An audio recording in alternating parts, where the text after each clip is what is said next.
Welcome back to Muppets in Space, a Farscape rewatch podcast on the Incomparable Podcasting Network. This time around, told you last time, we watched the first two parts of a three-part epic. Season 2, Episode 11, Look at the Princess, Part 1, A Kiss is But a Kiss, and Episode 12, Look at the Princess, Part 2, I Do, I Think.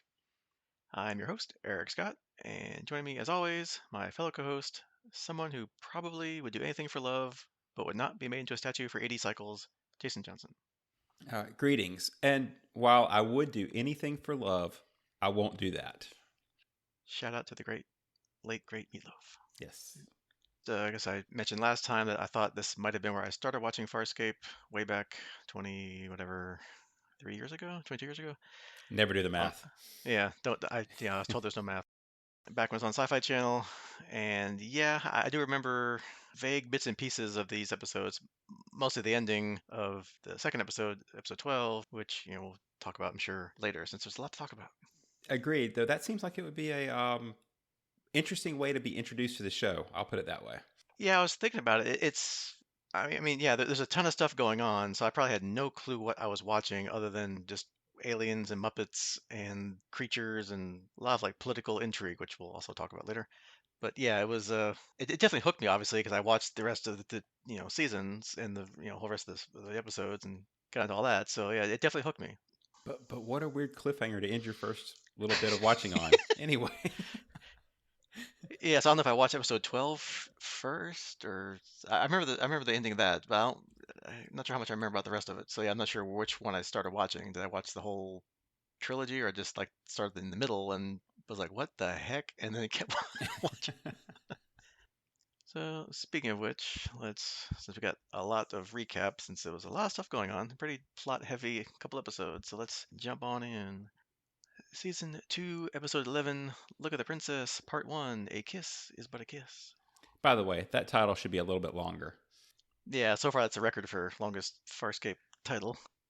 I'm sure we'll not remember that for the rest of them. So, but yeah, for right now, we'll give it the award of I'm just going to give longest title. everyone from now on the award when they're that long. I don't know which one will win, but maybe at the end of the show we'll have for our final episode we'll do a bracket or something. But go ahead. Anyway, recap. Yeah, maybe during the season recap we'll look at title links. No, it didn't. Never. What the heck? Make a note of that. Anyway. And the winner of longest episode title? No, okay. Season 2, Episode 11. Off we go. Aeryn and John are sitting in Farscape 1 in the maintenance bay, and she's giving him some maneuvering lessons. Because it's so cramped quarters, he winds up smelling her hair and says that she says Zan gave her something for it, and he says it smells pretty good. She says that's not for him to like, it's for her to like. They wind up kissing, but Aeryn gets a little frazzled and jumps out, saying she won't be a slave to his hormones. She tries to leave the maintenance bay, but he pulls her up against the bulkhead and asks why she did her hair, and she says to see if he'd notice. He says, yeah. She gets attention. She says that she'll let Zan know he finds her oils pleasing. He says, no, he finds her pleasing, but she leaves. Chiana, who is kind of a fly on the wall in the maintenance bay, tells Crichton that there's too much pressure and Aeryn's scared of the future, so why not just live in the moment, which would be a recurring theme throughout these two shows. Pilot then calls everybody to command and tells them that they're target locked by a bunch of Peacekeeper automated defense systems, and Moya can't starburst away because they'll be destroyed. Pilot says it's not Scorpius, as there are no ships around, so it must be the first line of defense for the inhabited star system nearby. A representative from that system is signaling them. Rigel says you either have to run, fight, or surrender, and Pilot says Moya has chosen surrender, as resistance means death. Rigel wants to speak with that representative, someone's called Counselor Tyno, but Crichton holds him back. Aeryn and Zan explain to Tyno that they have no weapons and are no longer affiliated with the Peacekeepers, and Tyno says that he'll allow them to leave. Dogger asks if they can approach the world to get provisions instead, but Tyno says that it's impossible during coronation time. On hearing that, Rigel breaks free from Crichton and introduces himself as a Dominar, and asks if Tyno would turn away royalty-bearing gifts. Rigel So persuades it's all him. Rigel's fault. That's what I'm taking from this. Yeah, if he just keep his big mouth shut, and then he'd be fine. But it'd be a boring episode. So Rigel persuades him, and Tyno allows them to approach, but weapons are prohibited. Rigel asks Crichton if he was right, and when Crichton says, yeah, he was right, he says, don't you ever forget it. Although, was he right? We'll find out. Crichton wants to talk to Aeryn, but she wants some space. So Crichton asks Chiana if she wants to go down to the planet with him and hang. And then he enters her quarters to find her and Dargo right in the middle of having sex. Oops.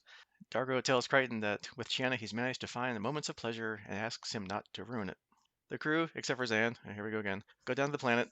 They go to some kind of bar, and there's a lot of kissing going on, and Crichton asks Aeryn if he can buy her a drink for a few words. She bites back and tells him basically to go away, when a woman approaches Crichton with a vial. He says no thank you, but she says it's just for the kiss. She puts a drop of something on her tongue, and then his, and they kiss. She then says sorry and walks away, leaving Crichton a little bit confused. And Aeryn says it's the whole world made for him and his running instincts. Aeryn refuses a kiss from a stranger, but Crichton takes another, and another. Meanwhile, we cut to a woman named Jenna telling a man named Clavor that there's a Sebastian here whose his sister has never kissed. And nearby Scarron, who we see for the first time, Kargan tells Clavor that he thought it wouldn't matter. He says that her compatibility was irreversibly contaminated. Clavor will be king. Tyno asks Rigel about Crichton, and he says that Princess Catrala is next in line for the throne, but unless she can find a compatible mate, the kingdom will fall to her brother. After Clavor takes some verbal shots at Kargan, Jenna tells him that if he doesn't become king, she won't marry him. Back on Moya, Pilot asks Zan why she didn't go down to the planet, and she says that she values her time alone, but she doesn't get much of that anymore. Pilot says that he and Moya are pleased that she chose to stay again, and he has opened all the doors on that tier. Zan sings, and it echoes all throughout Moya. And I think that's the first time we've seen that, right? Yeah, I don't remember her ever singing before. Meditating, obviously, but not singing like that, Hmm. which is kind of cool. It kind of echoed, and it was nice. Nice little moment there. Back on the planet, Chiana offers Dargo the vial, saying one drop will say whether their DNA is compatible, and they kiss. Unfortunately, it comes out false, but Chiana says that they're only incompatible by DNA, they can still give each other pleasure. Rigel asks Aeryn why the Scarran is watching them, and she says that the Scarran wants the same thing as the Peacekeepers wanted, a covenant with this world. A man comes up to Aeryn and wants her to take the test with her, but instead she takes it with Rigel and pretends it was positive to get rid of him. That would be interesting. Yeah, Sebastian and Hynerian? I don't know, who knows. Pilot calls Zan, telling her that Scorpius has found them. The command carrier is scanning Moya, so as a decoy from the planet, Zan suggests starbursting away once Scorpius has seen them, and they leave. Back on the planet, Tyno asks Crichton if he wants a peacekeeper, and says that his friends have access to the space command to find their ship. He asks Crichton to take the test with a woman standing behind him. Crichton says no, but she says please, so fine, he does. Crichton says that tastes sweet, and Tyno calls the guards. Cleaver gets really upset, and Kargan tells him not to make a scene. Crichton asks what's the big deal, and Tyno says it's for his protection. Kargan says if they are compatible, Crichton must die within a day. Dun, dun, dun. Meanwhile, Crichton, still confused, asks Tyno what he's doing, and Tyno tells him that he's the only compatible Sebastian they've ever found, the only one capable of giving the princess children. He wants Crichton to consider marrying her. Crichton says, no, that's crazy, but Tyno says he would be regent. Claver then enters to see Crichton, but Tyno won't leave Crichton alone with him. Probably a smart idea. Claver tells Crichton that he'll speak with him later. Tyno tells Crichton that if Catrala doesn't wed within a matter of days, Clavor will take the throne. Meanwhile, Aeryn speaks with Chiana and Dargo, and Chiana tells her that Crichton is in custody. Aeryn is mad, and Chiana blames Aeryn for rejecting him and getting them into this mess in the first place. Dargo says Rigel is with Crichton, and they'll wait for Moya to return. Aeryn takes Chiana to show her where Crichton is. Dargo, however, stays, sitting at the table, when Scorpius appears and approaches Dargo and just wants to talk. Uh-huh. Kargan is surprised by Scorpius' appearance and says that Crichton must be working for him so that the Peacekeepers gain an advantage with Clavor's dynasty. Crichton tells Dargo that he won't marry the princess, but Rigel, however, says he should. Dargo says that Scorpius offered him a deal, amnesty for the others, and he won't destroy Crichton's brain in exchange for access to Crichton's wormhole technology, floating somewhere in his head. Dargo told Scorpius that he'd speak to Crichton about it to stall for time. Rigel says that as long as Crichton pretends, he increases their chance of survival, but Crichton says that he will tell Catrala no. Meanwhile, Pilot tells Zan that the carrier did not follow them, so Zan tells him to plot a course back to the planet. Crichton tells Claver that he won't marry Catrala when Catrala and the Empress enter. The Empress asks Crichton if he's proposed yet, and he says no, he doesn't love her daughter. She tells him that Claver can't succeed as he will betray her people to the Scarrans, costing millions of lives. Crichton's purpose is to keep their world stable. Crichton says that's great, but there's nothing she can say to make him marry her daughter. But right then, Scorpius enters, saying that he's been searching for Crichton all this time and tells him to make the right decision. The Empress says it's either her daughter or Scorpius, so Crichton asks Katrala what she wants. She says she wants to be Empress, to have kids, and to keep the peace, and she will not make him miserable. She says she's sorry. Crichton is kind of backed into a corner and is forced to propose, and she accepts. The Empress is very well informed about Scorpius. Yeah, I have questions which we'll get to later about that too, so we'll see. Schemes within schemes. Aeryn's disappointed with Crichton's choice, and a cousin of the princess named Dragon congratulates Crichton and introduces himself to Aeryn. Crichton asks her to find a way out, as they still haven't heard from Moya. Outside, Katrala tells Tino that she can't believe her mother will force her to marry Crichton because she loves him. Tino says he loves her too, but she must do as her mother wishes. Aeryn's kind of overhearing the conversation, standing a little off in the distance there. Aeryn tells Chiana and Dargo that Katrala doesn't love Crichton and gets angry with Chiana. Chiana says that she's really angry at herself for letting Crichton go and points out that Dragon keeps coming onto her. Aeryn just says that this marriage is wrong and leaves. Back on Moya, Pilot tells Zan that Moya is now following a familiar signal, moving further away from the planet. Aeryn is confronted by Kargan, who gives her a message for Scorpius. He tells her that Scorpius's presence will not be tolerated, and they get into a fight because Aeryn is not forthcoming with information. She's kind of getting dragged across the room, basically, unfortunately, until the Empress interrupts and gives them both stern warnings. Rigel tells Aeryn not to dissuade Crichton from the marriage. Tano asks what species Crichton is, and he says that the Empress has ordered his true identity a secret. He tells Crichton that Catrala's DNA was poisoned by her brother, he believes with the help of the Scaran. Catrala calls Crichton and through a machine shows him what their son would look like and says that he would be healthy. Crichton is overwhelmed, obviously. Tano says that he must work on the pose for his statue. Crichton poses like the Queen of England, waving, but Tano says it's hardly one he'd like to hold for 80 cycles. Say what? Meanwhile, Kargan tells Clavor that they must assassinate Crichton, but when Clavor argues, Kargan probes both his and Jenna's mind with his Scaran abilities, which we haven't seen Scorpius use, so interesting. We'll get into that later too. Meanwhile, Moy has arrived at some point in space, where it's like almost like a mist nebula, which appears to be alive. Moy is being evasive with Pilot, but he does know what it is: the Builders, Moya's creators. Crichton walks in on Chiana and Dargo doing the wild thing again, and tells Dargo about the statue situation, oblivious to what's going on in front of him, apparently. It's to watch over the people and absorb all the facets of their system, as they can see and hear everything as statues. Dargo says that he must go through with it, but Crichton says that everybody he knows will be dead. But then again, the alternative is Scorpius. The hope for him was that he'd see them all again, and without his hope, he is nothing. Dargo says that he will no longer have Scorpius after him. He'll have power, a family, and it could be his destiny. Dargo says that their time together was good, but he must look beyond his fear and see the path ahead of him. Crichton speaks with the royal servant Rona when Aeryn enters. He says that the marriage is better than Scorpius, who's in his head at the back of his mind all the time, and he scares him. Aeryn says that there's never been anything they couldn't overcome together, but Crichton says accept each other. Aeryn says that she can't come to the wedding, but he says he needs her there. She asks what else they can say but goodbye, and leaves. Soon after that, a group of men enter and attack Crichton. He fights them off for a bit, but eventually they overpower him. As a present from Clavor, they fire a weapon at him, and he begins to dissolve. To be continued. All right, some trivia. The title, A Kiss is But a Kiss, comes from the song As Time Goes By from Casablanca. The trilogy title, Look at the Princess, comes from an inside joke between Rockne O'Bannon and David Kemper. It had become a gag phrase during production in the first season. Kemper's original idea for the story was a fairy tale that had Crichton getting married, having a child, and being a statue for 80 years. When a freelance writer declined to write the story based on that pitch, Kemper himself decided to write it. The trilogy was originally intended and shot as a two-part episode. When they decided to expand it into a three-parter, they had to write and shoot several additional scenes. I can probably guess which ones those are. These additional 14 scenes were directed by Andrew Prowse and spaced throughout the 3 hours, but the original two-episode portions were directed by Tony Tilse, or Tilsey, so they shared the credit. The exterior scenes with the Scaran were filmed in the Chinese gardens in Sydney. And finally, during the scene where Aeryn kisses Rigel, Claudia Black's cell phone went off, meaning she had to buy a case of beer for the crew. So I guess that's one of those little actor stage things. I don't know. It's kind of funny. All right, so that was a gigantic recap because it's a gigantic episode. So, what did you think of part one?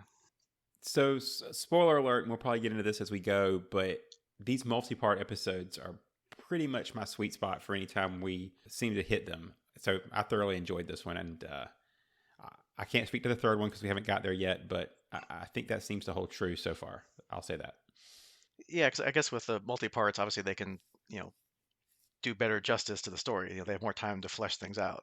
And like I said before, this is a lot to fit into just the first episode. You kind of have to set up all the characters, the main characters, where they're at, supporting characters, even bring on recurring characters like Scorpius and company. Although I'm still kind of wondering about this guy that keeps hitting on Aeryn. He keeps coming. It's about like 2 or 3 times he came on to her during the whole first episode. So guessing hopefully there's more to him than just like a comedy bit or jilted lover kind of thing. I don't know. So at least for the first 2 episodes, he's nobody. But we'll see if that develops in the final episode. Yeah, I mean, he does continue. He shows up in the second episode and still going, but yeah, that seems like an odd thing they spend a lot of time with just to be an annoying guy. So we'll see if that comes back. Yeah, because I mean it's obvious Aaron's not interested in him at least now. So it's just trying to like set up like the not like a love triangle, but like her and John aren't getting together, and now John's with Katrala, so is she gonna be like, oh, okay, fine, I'll just go off with him? Like I don't know. I hope it's not that shallow. I don't know. No, and I think she's pretty much made it clear that she has no intention of that, regardless. So Yeah, sometimes reading into something that's not there. But speaking of something we do know, we know that John and Aaron have already slept together back in the fake John goes back to Earth kind of thing. So they do have feelings for each other. But for some reason, Aaron can't or won't commit to anything more than, I guess, wherever they're at now. Like she wants to keep it kind of wherever the phase, whatever phase they're at now, however you want to call it, right? She keeps making excuses to like not take it further, but yet she does kind of take it further, like with the hair oil. So I guess I'm confused. She's confused. I don't know. It's kind of confusing. yeah, at this stage, I'm not sure what her reasons are. Obviously, the rest of the crew on Moya know that they're close to being a thing. I mean, Chiana pretty much lays it out for them. But at the same time, I don't know what her reasons are. She's just making excuses, but you kind of just got to chalk it up to the writers not feeling like they're far enough into the show to wanting them to hit that point. So we'll just keep going. But yeah, we're definitely getting close, right? I mean, there's not much they can do here, but make a move one way or the other. And when I was watching that, I was kind of thinking of, I don't know if you ever watched Moonlighting back in the 80s with Bruce Willis and Sybil Shepherd, Can't say but that like I how they, did. okay. But they had like, it was like a multi-season show, like it was like a detective kind of thing, but show. They had like a sexual chemistry between the two of them, like would they or won't they? They like each other, but they're just playing off each other. And then when they finally slept together at the end of one of the seasons, it was like kind of like a jumping the shark kind of thing. Like after that, the rest of the show just kind of died. Like it just you know that was the show basically was their chemistry, and that just kind of ruined it. So that's not where Farscape is going because I've obviously seen ahead, but it's just it's not kind of one of those things where it's like they aren't going to play it for that. Where it's like they're going to keep that tension going for until the show ends, right? They're going to at some point commit. You know, And that's good because just I don't know, it only qualifies as a spoiler, but a personality trait I have, I guess, is hang up. That's I can't tolerate that. Will they? Won't they? For too long. I mean, if it stretches past a couple seasons, I'm generally kind of frustrated with it. So it's good to know that they don't plan to go that route. And it's a trope, right? I mean, we have that in a lot of shows. I keep thinking of like Castle or take your pick of any of the pairing mismatched male lead, female lead shows that they play this off of. But I generally enjoy when those shows get past that more than I do the setup. and speaking of relationships that are now firmly going, Dargo and Chiana are now a couple for definitely for sure. Glad it's working out so far. Even though they're not compatible DNA wise, because that little vial, whatever that is, so they weren't. They don't care. They can still be in love and have fun and enjoy each other's company. So I'm glad for them. I love it. I love that too. It's great that they get past that. Again, they didn't hang on to that. Will they? Won't they? For very long, right? They as fits these characters. These are not like John and Aeryn. These aren't characters who are going to sit around and think about something for terribly long. They're just going to act True. on it. And true to form, they do. I will mention though that I do question the validity of that magic oil. Oh, come on, it's great. It's better than any kind of dating app. You just put oil on your tongues, and if it's sweet, you're perfect. It's better than Tinder and whatever else. I know whatever's out there. I don't know. True, but well, and I say that as somebody has. Let me clarify. Maybe I don't know. Yeah, No right. experience with those apps. However, I will say that I can't get past the fact that as a society that's evolved that heavily, I can't see they just don't do those same marker testings. Some other less, let's say, fluid transfery way, and get it from a more traditional scan. Yeah, but that's boring. You get to have like these soirees, and you get to run around and kiss everybody, and I don't know, whatever. Yeah, you would think though that they could at birth catalog those markers and just build a automatic list of age compatible mates at a certain point, right? Like, okay, you've reached the age. Here's your list of people in this area who are on the planet, whatever, that match you, and let's save some party time. And that would kind of solve the problem that they're having right now of who's compatible with the princess. It's like, well, we just consult the genetic records, and here's the guy over here somewhere. Okay, done. Well, and then it would, I guess it is common knowledge that the princess got her DNA altered. That would obviously show up in the scan if she differs from her original at birth scan, right? Because if they had a before and after, they seem to me to be able to figure out how to fix what went wrong.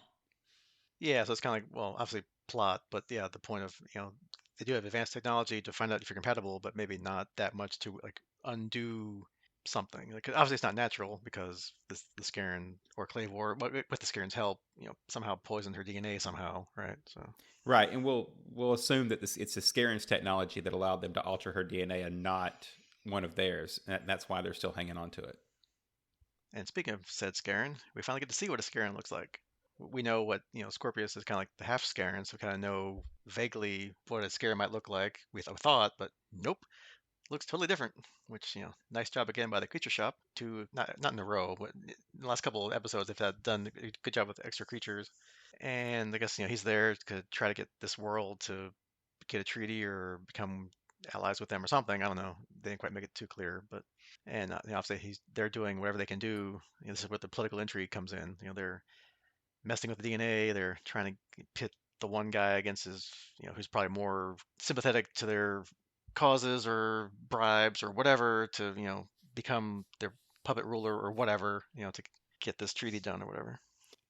I will say though, I'm not quite sure I follow the dynamic between the Scarans and the Sebaceans. It seems like the Sebacean slash peacekeepers are pretty good at making an enemy of everybody.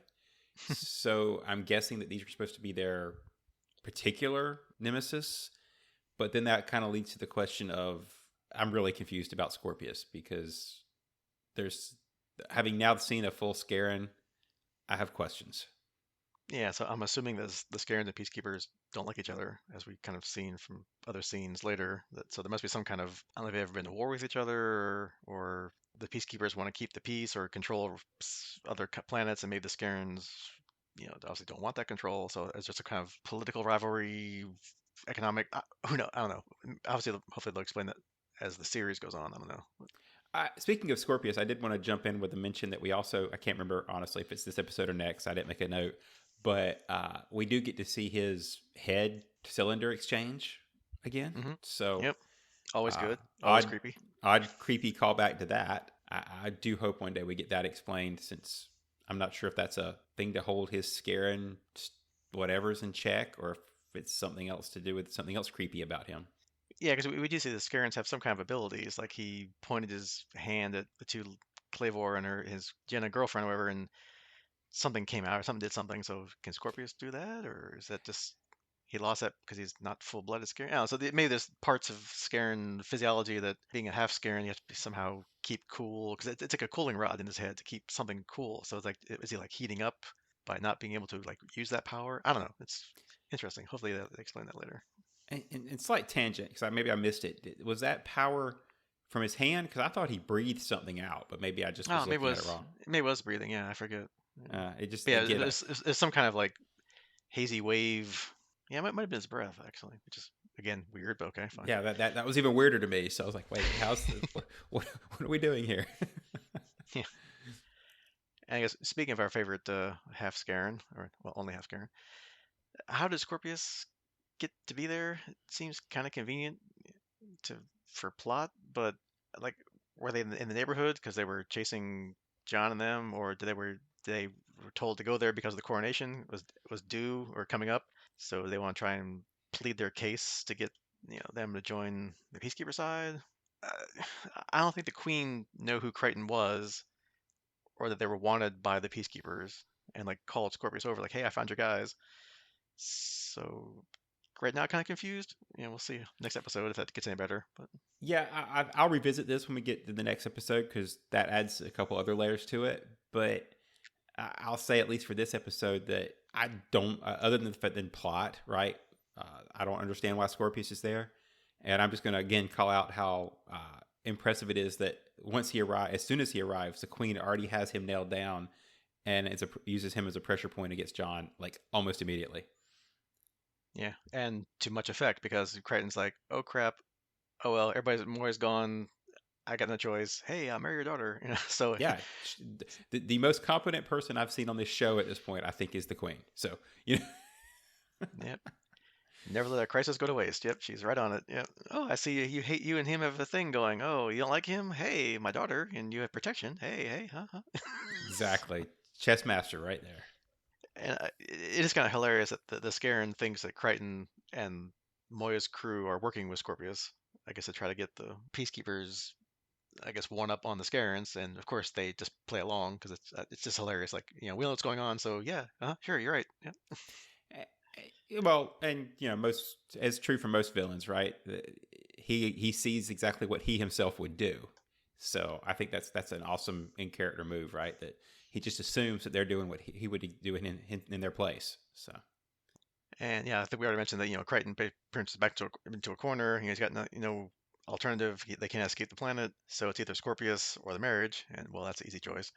Although Aeryn does make a good point of, well, just run away, just run away outside the city, and that might work for a little while. I don't know, but then if Moya comes back, how you can get back on Moya? So and that seems short sighted to me because Aaron's usually more tactical, and that seems they've been trying to run from Scorpius on a galactic scale, and she wants to hide from him on a planet that he knows where they're on. It seems a little localized, and I don't know. It didn't seem tactically smart. So yeah, because he would never leave the planet if he knows Crichton's down there. So he would stay up in orbit, or they would search, or the Queen, would put an APB out on him because he's supposed to marry his daughter. So it's like, there's nowhere he can run at this point. So yeah, I mean, really, it's the only logical thing he could do is bite the bullet and take one for the team. right. Although then he finds out he's going to be a statue for 80 years, and that's still the best alternative. So that really sucks if that's your best alternative, right? Right. It's definitely playing the long game. We've Yeah. the longest game we've seen in the series so far. I do want to call out here also. We get an interesting mention that I always laugh when I hear because it's a DK reference, and those always make me laugh because remember him from episode 1? It's the only time we've ever met this character. So Yeah, Crichton's best friend, best buddy, fellow scientist who helped came up with, getting him where he is now, and he's been name dropped what, twice in 20 or 30 episodes now? hey, he didn't even get to make a appearance on that dream planet, whatever it was called, where the alien was recreating Crichton's return to Earth. So Yeah, or even back in the the not Mobius chair, Aurora chair. You couldn't even do a clip of him. I guess he couldn't pay him royalties for appearance. I guess he got to cut him out. right, exactly. Evidently, he doesn't own the DK name, but we're not gonna ever see the guy. So move on. Yeah. And then we have, let's shelve Zan and Pilot and Moya, because if Zan went down the planet, you have Pilot all by himself up there, and oh well, that's boring. So at least they do something with them, and it was a good plan. Let's try and hey, Scorpius over here, look, and then leave the planet, and hopefully they would follow, which they didn't, because I guess they were there maybe for the coronation, not for the crew. Although bonus, they were down there anyway. But I guess that's why they want to chase Moya, and then they go off to this weird cloud thing with the creators, and like, okay, I think I know which scenes they probably added to make it a three-parter. I'm guessing. That's a good point. I wasn't sure, but that does make sense. It's definitely a B plot. Again, not a fan of Zan getting shelved for an episode. I mean, I realize she gets some decent time, especially in the next episode, but it's and maybe it's important in the third episode because we haven't seen that yet. But yeah, this is just a side quest that feels like they're just moving them off the board so they're not in the way so far. Yeah, I mean, it's an interesting concept that, these are Moya's, or this cloud thing is where Moya was born or created. So okay, it's kind of cool. I get some backstory. Like we like backstory on our characters.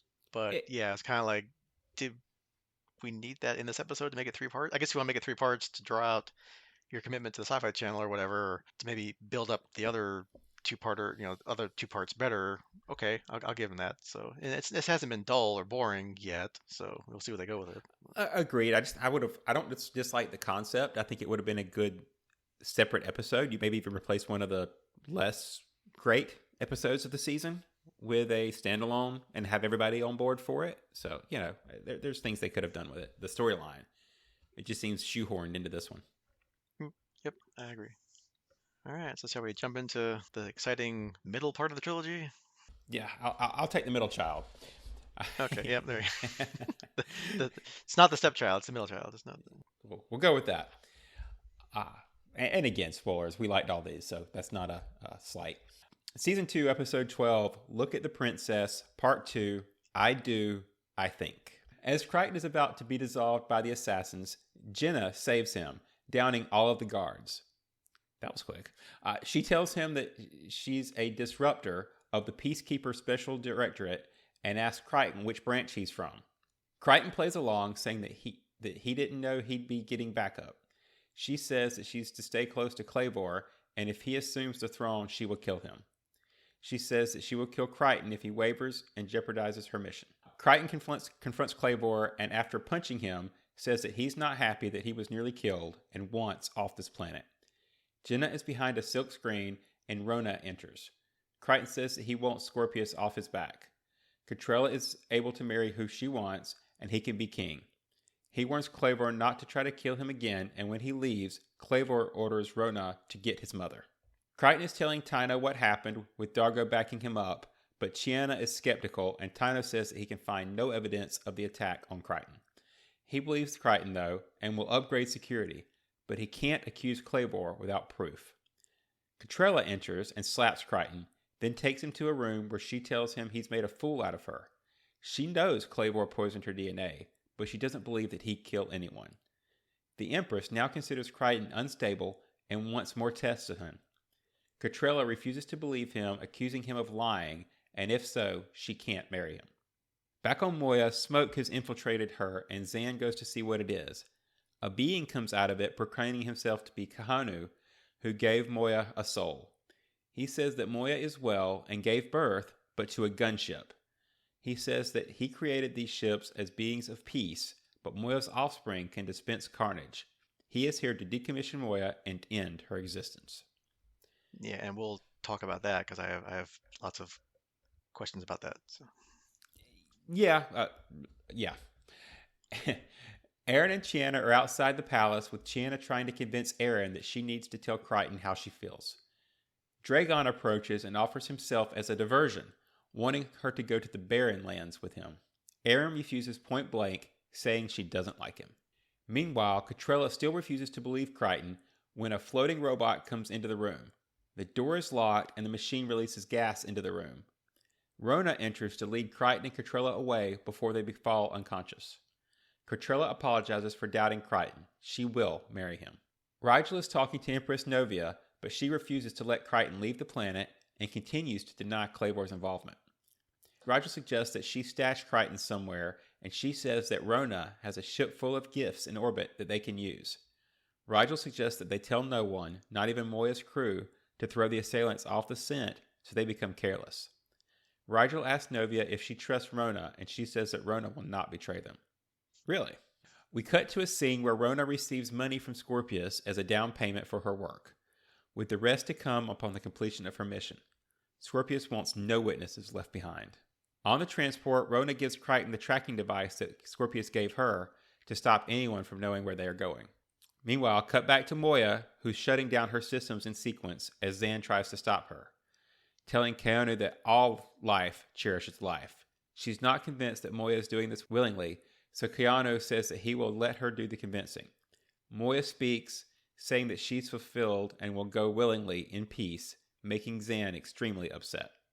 Back on the planet, Dargo is upset at Rigel for not saying Crichton was leaving, while Tyno says that the transport disappeared and no signal has been received.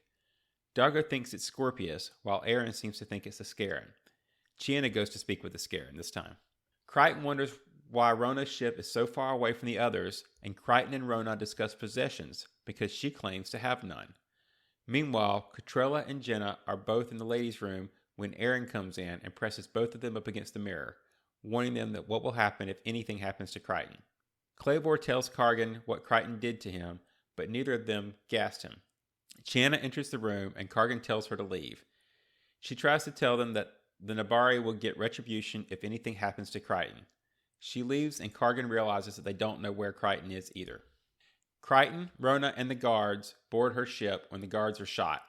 A gun is put to Crichton's head by Lieutenant Braca, who tells Rona to notify Scorpius. The transport is cut loose and Rona wants payment. Scorpius appears as an image and congratulates Crichton. When Rona asks for payment, Scorpius tells Braca to give her something special. Scorpius tells Crichton that Dargo just visited him and doesn't seem to know where he is. Crichton asks what he wants, and Scorpius says that the wormhole technology in his brain makes him unique in the galaxy, and unique is always valuable. Crichton starts acting mad, knowing that Braca won't shoot him, but tries to get him to. Crichton starts punching controls, and Braca can't control him. Crichton has engaged weapons, and the world's auto defenses will fire if they don't identify themselves. When they don't comply, the defenses fire, and as Braca tries to get control, Rona attacks Crichton and ends up getting electrocuted. Braca calls Crichton insane and leaves the ship with the only spacesuit and helmet. Comms are down when Crichton suddenly hears Scorpius' voice telling him to focus and that he must survive. Crichton picks up a gun, and as the ship is destroyed, Crichton jumps out into open space, using the force of the gunfire to carry him over to the transport pod. Zan summons Keanu and asks him to build pilot a new ship so that he does not perish as well. Keanu refuses and tells her to say goodbye.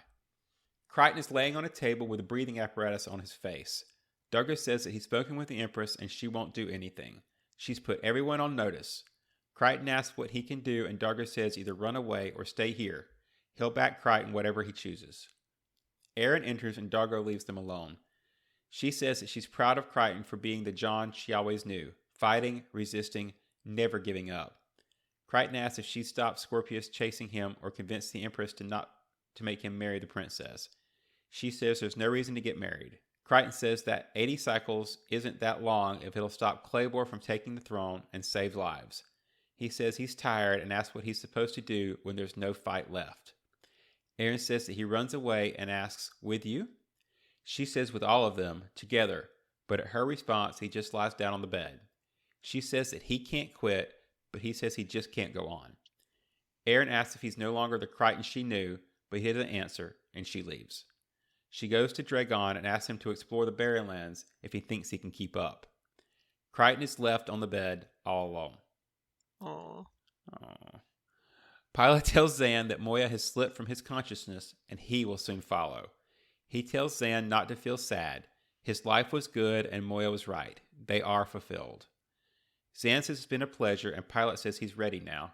He has seen the stars. Aww. Oh, it's getting worse. I know. Crichton is in the hall for the wedding and Scorpius tells him that he's making a mistake. Crichton tells him that his one request for a wedding present was that Scorpius be banned from the planet forever, and they said yes. The wedding ceremony takes place with everyone but Aeryn in attendance. When it's over, Crichton asks Dargo where Aeryn was, but Dargo says to forget about her. Crichton gives Chiana recordings for Pilot, Zan, and Aeryn, and Chiana hugs him and says she loves him. Catrella is turned into a statue, and Tyno says that it's calibrated only for Sebaceans, so endure the pain and rule wisely. Dargo says he has good news and bad news. The bad, he's married and he must endure 80 cycles as a statue on a strange world. The good, he and Chiana are having fantastic sex. He and Crichton laugh as Crichton is painfully turned into a statue. Oh. To be concluded next time. A little trivia here. Andrew Prouse referred to this trilogy as a pretty ambitious little episode in a joking manner.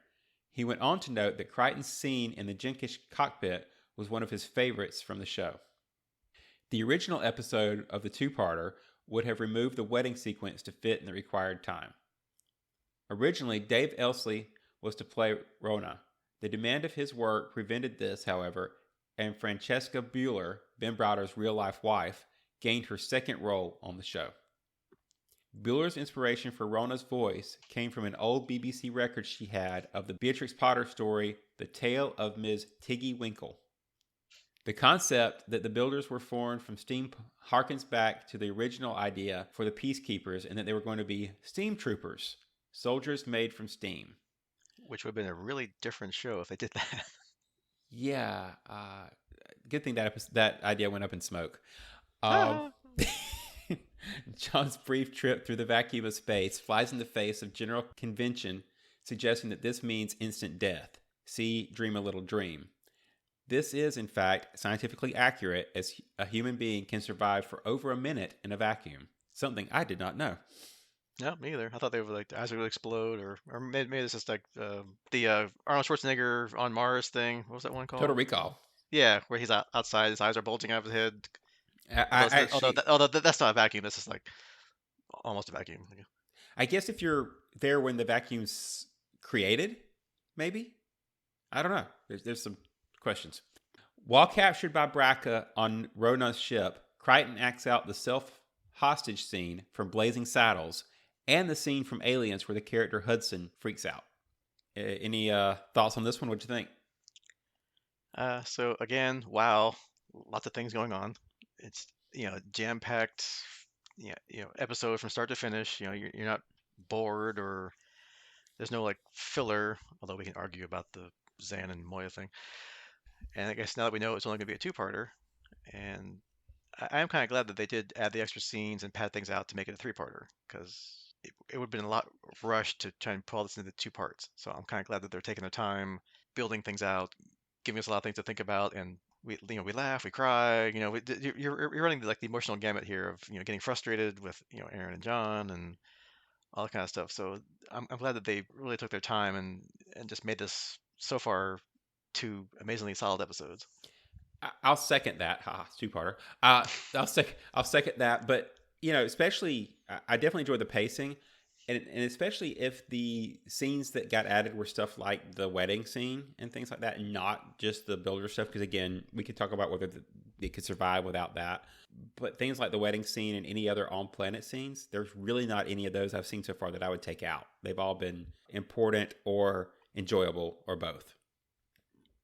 Speaking of things that I don't want to say could have been taken out, but let's talk about the Moya stuff up front, and we can forget about it until next episode, where hopefully they wrap that up too. Well, they will, because obviously they have no ship if they don't, if they don't wrap it up.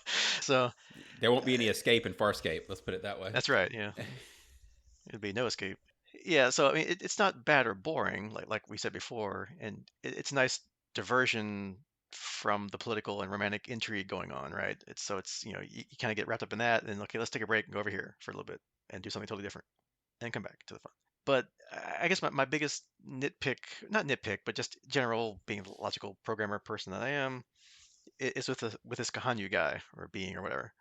If you're that powerful and you've either created sentient spacefaring creatures, which is pretty cool, or found existing spacefaring creatures and made them sentient, wouldn't you kind of know that Moya didn't, by her own volition, make an offspring with weapons and other parts like that? Like, wouldn't you know that it was manipulated by a foreign entity? Like, if you built these things or create these things, you would know what they can and can't do, right? So why do you think like you think and you have to kill Moya because she did something you didn't want her to do or something? I don't get it. You would think that the person they wanted decommissioned would be the peacekeepers, right? Or the people they would want to decommission would be the peacekeepers. I mean, the peacekeepers were the one that weaponized and modified his creation. It does seem interesting to hold that against the creation instead of the person doing the modifying. Right, because I mean, you would either have talked to Moya or can read Moya's mind or whatever. Well, he can make Moya talk, so Yeah, so wouldn't you then have access to her memories and know that she didn't do this? It was foisted upon her by the peacekeepers, and the whole episodes we learned about where Pilot came on board and all that kind of stuff. It's like, so you're holding something against her, you're going to kill her for something that she didn't do. And then she still loves Talon. She still wants to be reunited with her offspring, so she still has that motherly. She's not like just spitting out weapon babies and be like, "Wee," no. I mean, so I just don't get it. Well, and I don't know if we ever get there. Maybe throughout the rest of the show, we'll get some more explanation. But now, I'll be honest, I'm really confused about Moya's makeup and does a Leviathan not need a pilot? Is that something that was not part of the original design at all? And the actual need for a pilot at all comes from something the Peacekeepers did? It just, again, I'm slightly confused, but maybe that's okay. And I do want to mention that it's not that I don't like this plot. I think there's a lot of world building we're getting out of Moya's history and the builders and stuff that potentially is really important and interesting. I just feel like it doesn't fit in this episode, and I would pay it way more attention if I didn't have all this other stuff going on, right? If this was the standalone and the focus of the episode, it would have my attention. And right now, I just want to get back to see what happens to Crichton and the group. So I think it's poorly served with where they put it, is what I'll say. Yeah, because there's enough in here to make it its own episode, standalone, full 48 minutes or whatever, 45 minutes, whatever. Really do good justice and delve deep into morality and all that good sci-fi stuff you cloak around, those kind of issues and stuff. They have really done probably a stand-up episode all by itself on that one. Absolutely. And if they wanted to keep it to just Zan for some reason, they could, have the other rest of them be down on a planet trading or something when she has to take off and do the same thing and just kind of have them off if they wanted to focus on Zan being the only person on board and still do that as part of a regular episode. Again, I think we beat that to death. I just want to make sure that I communicated that I did like the plot. I just didn't like where they used it. So, Yeah, me too. That's probably what we think of. Maybe they filled it out to make it longer, and or probably expand other things too. But that's probably the B plot popped in to make it 3 episodes. All right, enough of that. Back to political intrigue. Speaking of which, so the peacekeepers do have some kind of spy or agent on the planet. She's basically going to, if Clavor becomes king, then she's right there with him, and oh, he's going to die on the wedding night or die before they can do the statue thing, and oh well, what a shame. So, yeah, I hate sand too. Wait, no, sorry, that's the wrong political intrigue in space. yeah. Well, the barren lands. Never mind. Oh gosh, is that next episode? Tatooine all over again. No, yeah. I have thoughts on maybe the fact that we've got the peacekeeper intrigue and the agent undercover is part of why Scorpius was there, and it wasn't just because of plot. It would have been nice to have that explained a little better, but I can headcanon that. Yeah, I mean, the more I'm thinking about it, the more I'm thinking that yeah, Scorpius is just there to either follow up on. Because obviously, this is probably an important planet. It broke away from the peacekeepers, however many hundreds of cycles ago, and I guess they haven't wanted to like take it over militarily, so they're going to try and do it another way. They're going to put somebody in. And we did get the throwaway line almost that we were a couple days away from the brother being able to take the throne. So maybe he was there to see him ascend and be there for when his agent kills him, sorry, right? Because if that was the plan, if Clavor gets crowned and then she kills him, then maybe Scorpius gets to come in and do something. Yeah, or get her off planet or whatever or something. Yeah, but it is kind of funny that again, everybody thinks that Crichton and company are in on it. So now she thinks that he's another peacekeeper plant who's going to marry Katrala as a way to get them, I guess, submitted to the peacekeeper side of things, while she's trying to stop the Scaran side of things, which is kind of cool. And yeah, Crichton's like, "Yep, you got it. I can't tell you anything about it because it's even more secret than your mission." Yeah, his superpower is timing. So Right place at the wrong time, or wrong place at the right time, whatever. And yeah, we have our double crossing, triple crossing, schemes within schemes. So I kind of like that kind of stuff. I always like the political kind of intrigue. Like, that was the most enjoyable thing about like lots of these kind of shows. Like obviously the Game of Thrones, that's the whole point of Game of Thrones is scheming within scheming and to double cross everybody to get what you want. This is obviously the before that and lower budget version of it.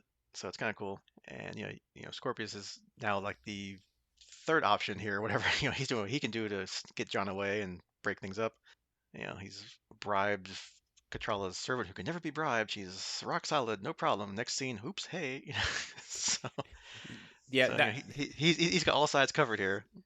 there was definitely a nice setup there. Although I'm interested to see, I would be interested to see how he actually convinced her of what wealth was and why she should want it, because she seems to have no grasp of it, which seems to contradict them bringing gifts. If they have no possessions, what are they giving?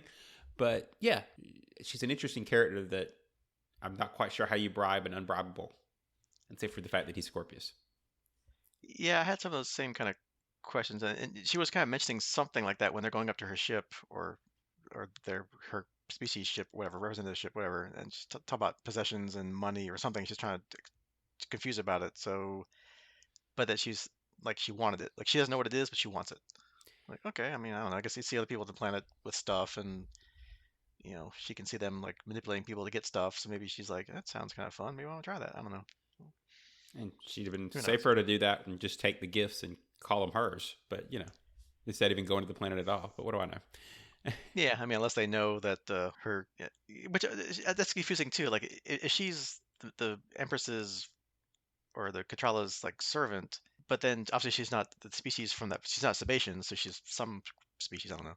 They didn't say. But yet they also brought gifts. So the timing of that, maybe she's already there as like just a servant or something. And then her planet also sent gifts. I don't know. But anyway, not important, but just kind of weird. Just didn't quite make sense, but didn't really have to, I guess. Speaking of gifts, we have the probably one of the better set pieces of either these two episodes or in a while. I mean, I love the whole transport scene. It was just hilarious. You think he's going to go to hide. Obviously, Scorpius knows he's there because they set him up that way. Well, And then, and you get John piloting up there because he refused to let anybody else drive. I thought that was kind of cool. yeah, because he wants to know where he's going, right? He's in control as much as he can be, given what he's being forced to do. But yeah, when Scorpius is like, hey, you're unique, and I want unique because I want just what's in your head. And then Brecca's like, holds a gun on him. He's like, what are you gonna do? Shoot him? It's like you can't shoot. I'm thinking this before John even goes crazy. I'm like, what are you gonna do? Kill him? You can't kill him because if you kill him, then the whole thing's over, right? And John knows that too. And then he like has a whole hilarious freak out scene where he's doing like the Blazing Saddles self hostage thing, where it's like don't move, or he gets it with a pointing his fingers to his head like a gun. I was rolling off the chair because that's one of my favorite, no longer even close to politically correct movies. So, I love Blazing Saddles. Yeah, And then and then he pulls the game over, like the freak out with Hudson from Aliens too.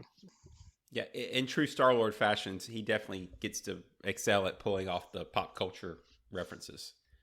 Yeah, it was just the whole set piece was fantastic. And then to finish it off, when the ship's disintegrating around him and Brackett leaves with the spacesuit, it's like, well, how's he gonna get out of here? Well, the transport pod's out there. Just jump on out into space and jump over there. You use the gun to shoot yourself over there, and also the explosion probably helped shove him over there. So all in all, that was a fantastic set piece. Probably one of the best ones they've done in a while. So I have a question there because I didn't realize this until we were working on the recap earlier. The voice that he heard was Scorpius at that point. Yeah, I mean, again, having seen the last two seasons, I know I have a good idea what that is, and it'd be interesting to see if this is where it starts. I'll just leave it at that. Okay, that confused me as somebody who has not seen an episode further than we've actually watched for the recaps. And yeah, I'll leave a point there that all right, I'm confused and intrigued, and we'll move on. Yeah, because in the last episode, John says like Scorpius is in his head, and then here he's actually now hears him. So I'm Yeah, interested to see if that was related. I don't know. We'll see. and I Yeah. wasn't in the best audio spot, so I didn't catch out whose voice that was. So I caught that there was a voice, but it's interesting now that I kind of know whose it was. Right? I'm not reading. I don't have captions on when I watch this. I missed that. So interesting. Yeah, because the comm system was out. Otherwise, John would have called to say, "Don't shoot me, it's me." So yeah, it was not like a transmission. So yeah, so it's interesting. Yeah, Okay. more to come on that. And then we have our Aaron, John. Will they? Won't they? Which we know they're going to eventually. But anyway, so for now, she still can't commit to John, even when John's like, this is it, and she's like, I'm not going to your wedding, or she's like, you have to leave, you have to run away, and he says, with you? Okay, let's commit here, woman. And she's like, with all of us. Like, no. So I mean, obviously, this is building to the final episode where it all wraps up, and hopefully, she he and her, get some agreement or some happy state that they can move along in the relationship. Obviously. Yeah, I'm terrible at predictions. In case we haven't established that, but my expectation is that's where this trilogy is taking us. It's kind of leading us to a point where they can get them together and move to new things to explore. Although I gotta admit that until I was doing the recap, I'd forgotten that Aeryn did go to the Badlands. I remembered her shooting the guy down, but I'd forgotten that she went back after the last conversation with John and told him to try to keep up. So, I guess there's that. We'll see what happens with that next episode too. Yeah, because obviously they went. She's like, okay, well, John's given up, so hey, dude, over here, strange guy, let's go. Okay, I don't know where that's going, but obviously nowhere. But we know that. But anyway, we'll see. And then I guess, as I alluded to way back at the beginning of the podcast, the ending of this episode is what I remember from watching it before. So I remember Crichton being turned into a statue and being like painfully like hunched over and like with his finger, whatever. It was hilarious. So I remember that versus like the cool poses he was trying to do, like with the double victory sign, whatever he was trying to do with it before he got zapped into the wonderful pigeon crawling statue that he'll be there for 80 years. So Yeah, it was Chekhov's pose for sure. With the earlier mention of him thinking about heroic poses, I, I hate we missed the opportunity to have him waving in the Queen's wave for the 80 years, but we get what we get. yeah, I guess the wave wouldn't have worked out too well because it's not like a 3D. It's a 3D, but it's not like a animatronic. It's not like his hand's not gonna be moving for 80 years. So. No, but still, we'd have got the But yeah, reference. yeah. I mean, I'm sure he figured it'd just be a hologram, not a real statue, right? He didn't know that until it's like, say what now? Well, there's a statue, and then there's a Yurta statue. That's two Yeah, different things. it's a whole different concept. Yeah, and especially to be like sentient and aware for 80 years, that And in pain. would yeah, that would probably drive anybody insane. I mean, even if you weren't in pain, just sitting there, not being able to move, breathe, and you're looking, wherever they point you, you know. Well, and think of how many people you're going to see pass away in 80 years too. While you're stuck there just looking. Yeah, not the best way to govern, but I guess it's worked so far for however many hundreds of years. So hey, Yes, they're pretty stable, so maybe we should statuize some people and see what happens. yeah, somehow I don't think that would work out too well with our politicians. But anyway, I Would can't it? imagine that happening. I don't know. I don't think that would work out too well. I don't. I'm just thinking if we never mind. I Yeah, won't. I'm not good at it. Yeah, insert your own political whatever and just go have fun with that Yep. because it works on any side. It's perfect. All right, so I guess quick wrap up since we knew we'd be running kind of long here since this is an action-packed couple episodes. Like I said, I think these are probably the best 2 episodes of season 2 so far. Even counting like the cliffhanger ending of season 1, the first episode of season 2, that was good. So we'll keep those as like that 3-parter. We'll make that a 3-parter and lump it as season 1. So far this is the best of season 2, I think. Love the political intrigue. Always love that kind of stuff, especially with sci-fi kind of stuff when you start lumping that kind of stuff into it. I love how the crew just acts clueless and just goes with the flow. Like, yeah, I'm working with the Scarens. Yeah, I'm working with the Peacekeepers. Whatever, sure. Yeah, and let the people make up their own minds and kind of solve their own problem without committing anything. I love it. We finally get to see what a Scaren looks like, which was cool. So now we kind of can speculate on what Scorpius is or isn't, or what he can and can't do. Speaking of which, Scorpius back. Yay! And he's still that sleazy, arrogant, scheming person that we've known and loved for these last couple episodes that we've seen him in. And of course, we have romantic tension between Aeryn and Crichton. Will they or won't they? We know they will, but it's just a matter of how they get there. And they know tension at all. Dargo and Chiana romance. So, I will second all of that. Not much to add. I'm a big fan of multi-parters. This seems to hit all those sweet spots I mentioned earlier. Yeah, you laid it out pretty well. I think we're moving into this next episode with high hopes and great expectations. yeah, so now having given it all this big applause and gushing of emotions that we loved it, they better bring it home, man. Yeah, they got to land this plane. It better come messed in. it up now. Yeah. All right. Speaking of which, so next time we have season 2, episode 13, Look at the Princess, part 3, The Maltese Crichton. Longest title yet. Yeah, that might. Yeah, it might be. Have to get a character count. We need some character counts. Yeah. Yeah. and episode 14, Beware of Dog. And I guess, well, we can't really play the guessing game about part 3 here. Obviously, the Maltese Crichtons have play on the Maltese Falcon, since Crichton's a statue. Haha. Other than that, no idea. Otherwise, but we do know all the hanging plot threads that they have to, get rid of, wrap up, or continue like they do in callbacks later. Who knows? But so obviously Crichton can't be a statue. He has to get free somehow. Who's gonna marry Katrala? I'm assuming she will get married and not have the sleazebag brother become king. But who's gonna marry her? Is it gonna be Tyno, that weird cousin that keeps hitting on Aeryn? Like that's cousins, royalty cousins marrying is not anything new. I mean, that's the entire European royal family is all related, so that's nothing out of the ordinary. But there's got to be happy endings. I mean, you build this thing up, it's got to end happily, and Aeryn and John have to commit and move on. So we have to wrap all that up. I think if I had to make a guess, and this is where I'm gonna go crazy, I'm thinking that the cousin question mark that Aeryn went to the Badlands with is going to end up leading like some kind of freedom resistance. He's going to actually end up being important, and they're going to figure out how to fix Katrala's DNA, and she can or break the system either way, and she ends up marrying Tyno. That's my pick. Okay. From the Yeah. title, Maltese Crichton, that makes me think there will be a heist of some kind because I've never seen it, but I would think the Maltese Crichton. I'm like, ha ha.